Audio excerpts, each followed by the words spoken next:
আসসালামু আলাইকুম হ্যারি শিক্ষার্থীরা, তোমরা সবাই কেমন আছো? এই পর্ব আলোচনা করব ক্লাস 3 ইংলিশ বইয়ের পেজ নাম্বার 99। পেজ নাম্বার 99 এর বাকি অংশ। এখানে এফটা আছে, দেখো read the test in C again. Read মানে পড়ো, দ্য টেস্ট মানে লেখাটি, ইন মানে মধ্যে, সি মানে সি, এগেইন মানে আবার। এখানে বলছে read the test in C again. C এর লেখাটি পুনরায় পড়ো, অর্থাৎ আবার পড়ো। এরপর এখানে বলছে ask and answer in pairs. Ask মানে জিজ্ঞাসা করুন, অ্যান্ড মানে এবং, আনসার মানে উত্তর দাও, ইন পেয়ার্স জোড়া জোড়াই। এখানে বলছে ask and answer in pairs, প্রশ্নগুলো জোড়া জোড়া জিজ্ঞাসা করুন এবং উত্তর দিন। তাহলে শিক্ষার্থী বন্ধুরা দেখো, এখানে এখানে আমরা কতগুলো প্রশ্ন দেখতে পাচ্ছি। এই প্রশ্নগুলো আমাদেরকে উত্তর দিতে হবে।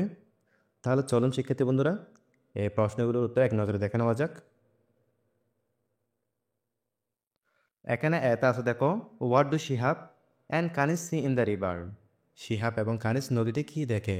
এর উত্তর হবে Shihab and Kanis see people bathing and washing their clothes in the river. Shihab ও কানিস নদীতে লোকজনকে গোসল করতে ও কাপড় ধুতে দেখে। They also see a man throw in some kitchen rubbish into the river. তারা এক ব্যক্তিকে রান্নাঘরে কিছু আবর্জনা নদীতে ফেলতেও দেখে। 2 নাম্বার এখানে আছে, দেখো অর্থাৎ বি নাম্বার আছে এখানে, why do they feel upset. তারা মর্মাহত হয় কেন?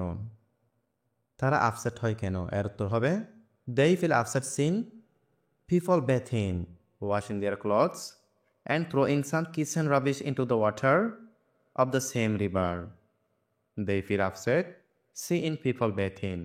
দে ফিল আপসেট তারা মর্মাহত হন, সিন পিপল বেথিং লোকজনকে গোসল করতে দেখে, ওয়াশিং দেয়ার ক্লথস জামা কাপড় ধুতে, অ্যান্ড এবং throw in some kitchen rubbish রান্নাঘরে কিছু আবর্জনা ফেলতে, ইন্টু দ্য ওয়াটার পানিতে, অফ দ্য সেম রিভার একই নদীতে। এখানে বলতেছে they feel upset seen people bathing, washing their clothes and throw in some kitchen rubbish into the water of the same river. একই নদীর পানিতে লোকজনকে গোসল করতে, জামা কাপড় ধুতে এবং রান্নাঘরে কিছু আবর্জনা ফেলতে দেখে তারা মর্মাহত হন। এখানে সি নাম্বার আছে, দেখো what things do they see floating on the river. তারা নদীতে কী কী জিনিস ভাসতে দেখে?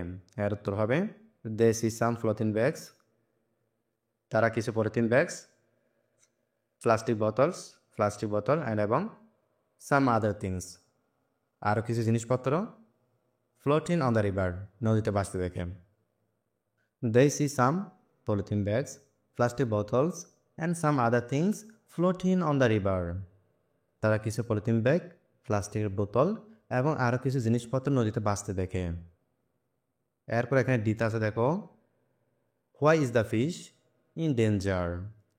মাছের জীবন বিপন্ন কেন? এর উত্তর হবে people often throw floating bags on the water. মানুষ প্রায় পলিথিন ব্যাগ পানিতে ফেলে, এবং the fish get caught into this bags এই ব্যাগে মাছ আটকা পড়ে।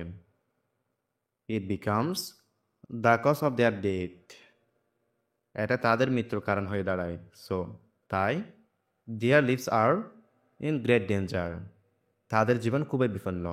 ইটা আছে, দেখো এখানে how is the water flood পানি কীভাবে দূষিত হয়? এর উত্তর হবে পিপল থ্রো কিচেন রাবিশ লোকজন রান্না করে আবর্জনা, অ্যান্ড এবং আদার থিংস অন্যান্য জিনিসপত্র, ইন্টু দ্য ওয়াটার আনউইশলি বিবেচনাহীনভাবে পানিতে ফেলে দেন।